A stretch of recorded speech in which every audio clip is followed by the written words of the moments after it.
கணைக்கால் இரும்பொறை. என் இனிய தாய் தமிழ் உறவுகளே, வணக்கம்.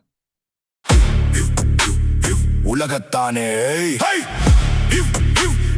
உலகத்தானே குளவி இறப்பினும் ஊந்தடி பிறப்பினும் ஆள் அன்று என்று வாளின் தப்பார் தொடர்படு ஞமலியின் இடர்படுத்தி இறிய கேளல் கேளிர் வேளாண் சிறுபதம் மதுகை இன்றி வயிற்று தீத்தனிய தாமிறந்து உண்ணும் அளவை இன்மரோ இவ்வுலகத்தானே. மாகாண சபை தேர்தல்களை காலதாமதப்படுத்தாமல் நடத்துமாறு அண்மையில இந்தியா ஸ்ரீலங்கா அதிபர் ஆண்ட்ரகுமார திசநாயக்கவிடம் கோரிக்கை ஒன்றை விடுத்திருந்தது. இப்படியான ஒரு சூழல்ல தேர்தல்கள் நடத்தப்பட்டால் தமிழ் மக்கள், அதிலும் குறிப்பாக வடக்கு மாகாண தமிழ் மக்கள் யாருக்கு வாக்களிப்பார்கள் என்பதை அறிந்து கொள்வதற்கான ஒரு மாதிரி, இல்லாவிட்டால் ஒரு மாதிரியான கருத்து கணிப்பு என்ற கடந்த 24 மணி நேரத்தில் சேரமான் தொலைக்காட்சி நடத்தி இருந்தது. அந்த கருத்து கணிப்புகள்ல சில சுவாரஸ்யமான முடிவுகள் கிடைத்திருந்தன. அந்த முடிவுகளை இன்றைய வெடிச்சிரிப்பினூடாக உங்களோடு நான் பகிர்ந்து கொள்ள இருக்கின்றேன்.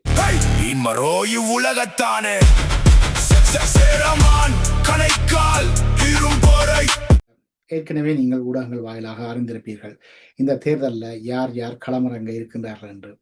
அந்த வகையில நாங்கள் வெளிவந்த ஊடக செய்திகளின் அடிப்படையிலும் சில ஊகங்களின் அடிப்படையிலும் சில வேட்பாளர்களை தெரிவு செய்திருந்தோம்.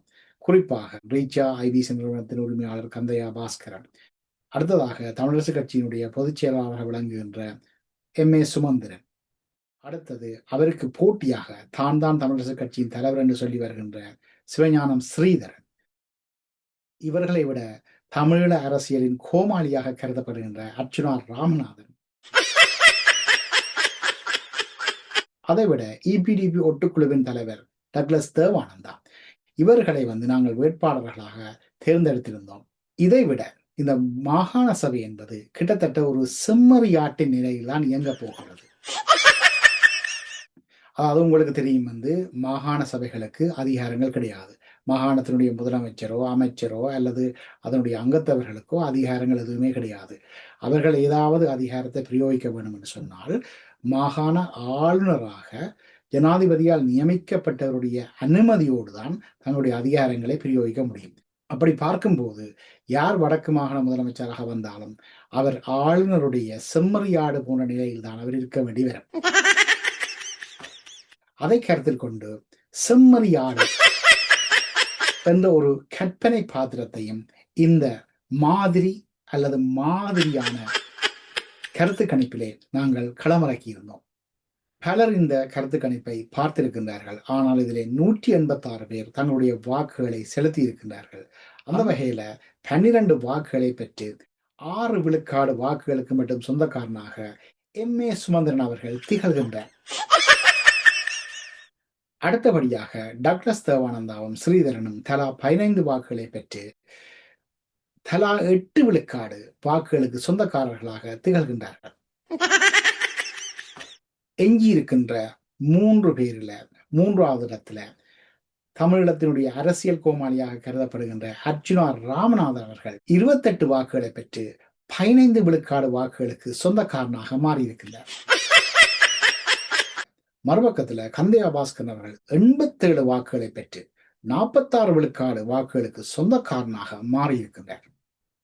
அப்ப செம்மறியாட்டின் நிலை என்னன்னு நீங்கள் கேட்கலாம். செம்மறியாடு தான் 2ஆம் இடத்துக்கு வந்திருக்கின்றார். அதாவது 29 வாக்குகளை பெற்று 16 விழுக்காடு வாக்குகளுக்கு சொந்தக்காரனாக இந்த செம்மறியாடு என்ற கற்பனா பாத்திரம் பெற்றிருக்கின்றார். சரி, உங்களை சில பேர் நினைக்கலாம், இந்த மாதிரி அல்லது ஒரு மாதிரியான கருத்து கணிப்பில பாஸ்கரன் தான் முன்னிலை பெற்றிருக்கின்றார். எனவே வடக்கு மாகாணத்தில் நடைபெற போகின்ற தேர்தலில் பாஸ்கரன் தான் முதலமைச்சராக வெற்றியிட்டுவார் என்று உங்களுக்கு சில பேர் நினைக்கலாம். அதுக்கான வாய்ப்பு இல்லை என்று சொல்லி நான் இந்த இடத்துல சொல்ல இல்லை. ஆனால் இந்த சேரமான் பக்கத்தில் நடத்தப்பட்ட மாதிரி அல்லது மாதிரியான கருத்து கணிப்பில் அவர் 46 விழுக்காடு வாக்குகளை தான் பெற்றிருக்கின்றார். அந்த வகையில அவர் தனி பெரும்பான்மையோ அறுதி பெரும்பான்மையோ பெறவில்லை. அதால அவர் வடக்கு மாகாணத்துல தனித்து நின்று ஆட்சி அமைச்சு ஒரு முதலமைச்சராக கோலோச்ச முடியாது. மாகாண சபை முதலமைச்சராக இருந்து எதுவுமே சாதிக்க முடியாதுன்றது வேற கதை. ஆனால் சரி, குறைஞ்சபட்சம் தீர்மானங்களை நிறைவேற்றலாம். மற்றது முதலமைச்சர் என்று சொல்லிக்கொண்டு அங்கே இங்கே சுத்தி கொண்டு திரியலாம், அறிக்கைகளை வெளியிடலாம். ஆனால் தனிப்பெரும்பான்மை பெறாமல் இப்படியான விடயங்களை கூட செய்ய முடியாது.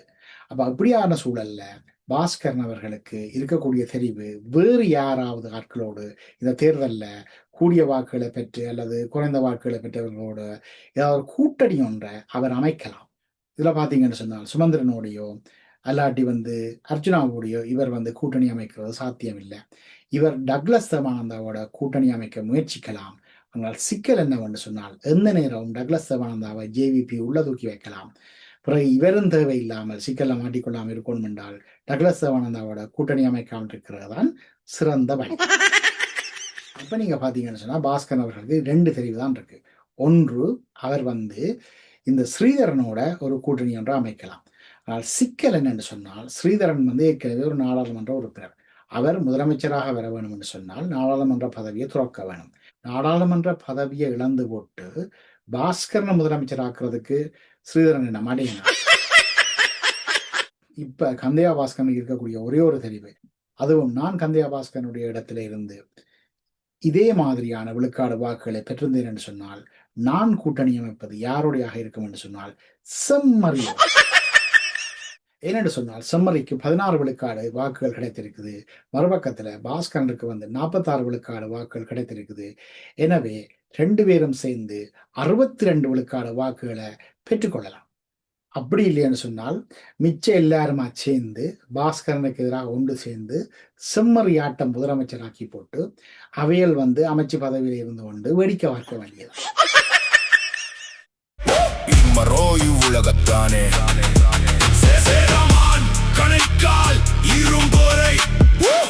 இனிய தாய் தமிழ் உறவுகளே, இத்தோடு இந்த நிகழ்ச்சி நிறைவுக்கு வருகின்றது. மீண்டும் இன்னொரு நிகழ்ச்சியினூடாக உங்களை சந்திக்கின்றேன். வணக்கம். உலகத்தானே